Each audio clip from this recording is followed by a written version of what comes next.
We're going to talk a little bit about International Mechanical Code in this video. Okay, now, International Mechanical Code is something I just can't throw on PowerPoints and teach you. You actually have to go to the International Mechanical Code and you have to look up and you have to be able to find things.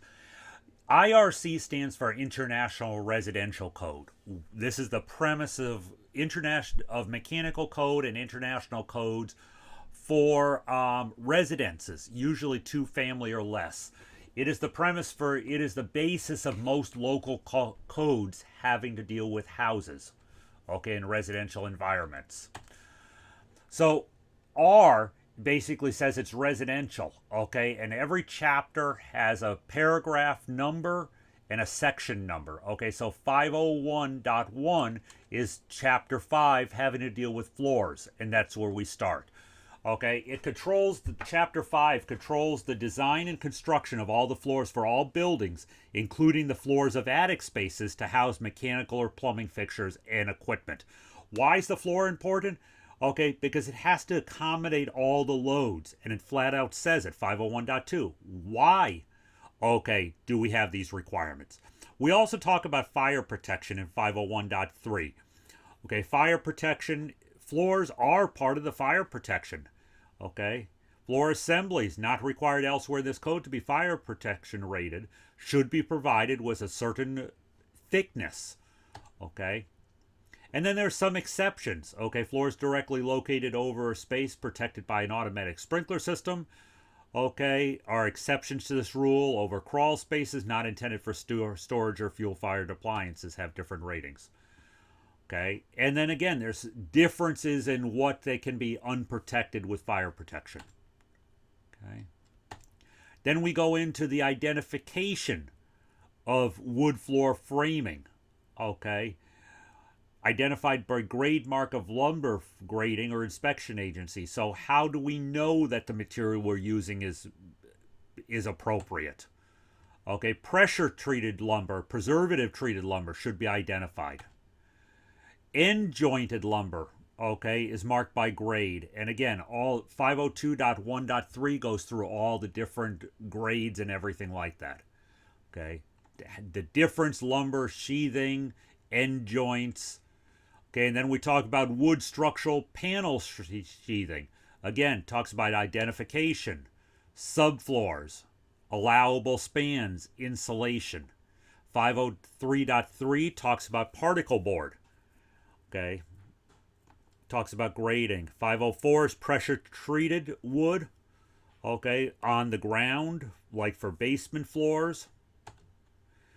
Unbalanced soil loads, okay, resist sliding caused by any unbalanced loads. You'll notice that all the way through here, it gives you other references to other chapters in the document. Okay, so it talks about uplift and buckling, but it also tells you have to refer back to 504.2 for site preparation. Okay, the base of the floors tells you how it has to be installed, how much gravel and everything like that. Talks about polyethyl sheeting. And again, this is to prevent the floors from absorbing water. Tells you what materials you can use. Steel floor framing, okay, talks about steel as a floor framing material. What can be used, what are your limits, okay, and how they have to be put together. That's 505. Okay, and then there's going to be floor trusses, structural framing is all covered in 505.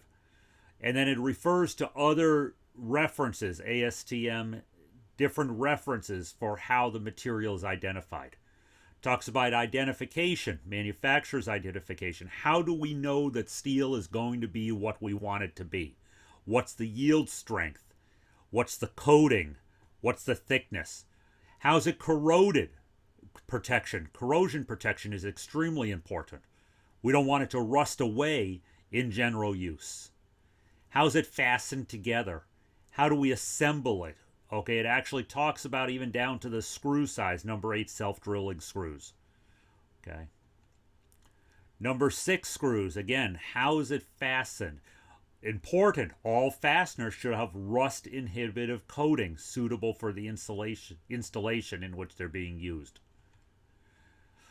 Okay, talks about the number of screws that are required. says that if there's a reduction in factor, the resulting screws should be rounded up. We never round down. Don't ever round down from code. Code is a minimum requirement. You always want to go greater than the minimum requirement of code. Okay, talks about floor to foundation or load-bearing wall connections. How's it all going to be put together? Again, we're talking steel here. 505 all has to do with steel. Okay, minimum floor joist sizes. Okay. Blocking at interior and bearing supports. Blocking at cantilevers. Okay, so 505 is all about steel. So, Chapter 5 in International Residential Code is all about floors. How they're built, how they're braced, how they're protected, the different materials you can use inside of it. Now, why don't we just go through the slideshow and read every slide? Because it's going to change.